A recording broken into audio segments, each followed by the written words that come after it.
The other day I went out with the Lensbaby Velvet 85mm. It was my first day out with that lens.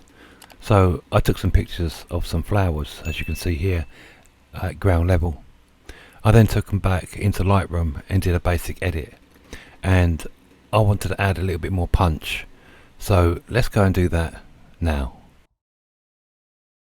Hi guys, I'm in Lightroom and this is a couple of photographs I've been taking, and I want to see if I can get a photo from this to something more like that. So I'm going to try and repeat that on this image here. These were shot on the Lensbaby Velvet 85. That's why you got that nice softness to it. So I've done the global edits in Lightroom already.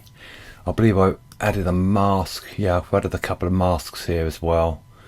So I've done a lot of the editing already in Lightroom to a fairly good standard, I think. But I want to take it a little bit further, make it a bit more arty. So I'm going to right click and I'm going to go into Luminar Neo. I normally up this to 360 just out of habit, and that's going to create a duplicate copy, and it should take us into Luminar.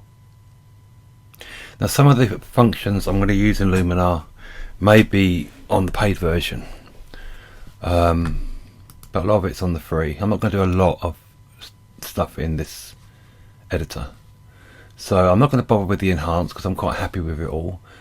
Or the denoise. Do I need to denoise? Not really. I like to pop the magic light. This is an add-on. It's optional, and there's nothing sparkly in there, so I'm just going to add one there, just to give it a little something. So I can move on from that. So it's very subtle, you can hardly notice it, but it's there. So then what I'm going to do is I'm going to go to the vignettes. I'm going to select this as the focal point, and I'm going to bring that darkness in the vignette down like so. But I always like to feather these maximum.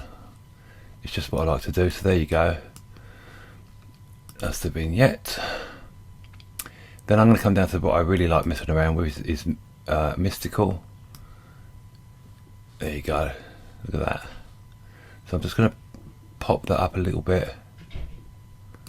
Excuse the background noise. And some glow. You've got to go very careful with the glow because you can go over the top. So normally about one I find is normally enough.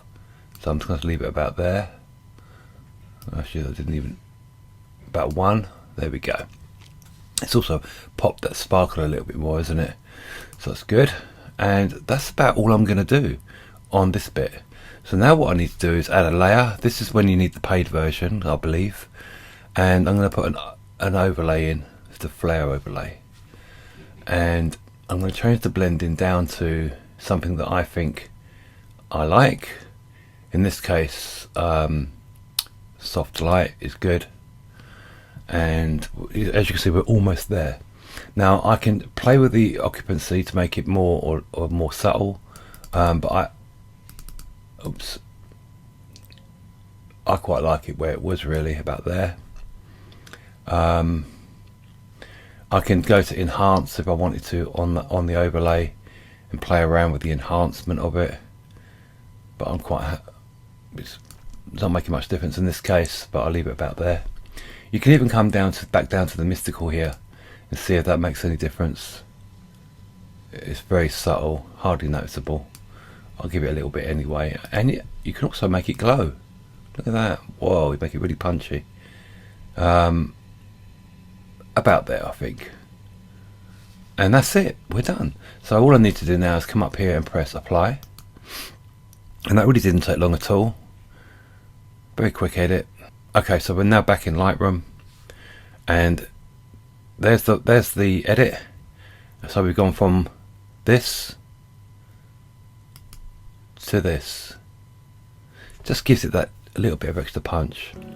And I hope you enjoyed this quick edit, and I'll be interested to see what you've come up with. If you post it, say to Instagram maybe, and maybe hashtag it an artful photo, then we could see it. Or pop something down in the comments below. Remember to like and subscribe, and talk again soon. Happy editing.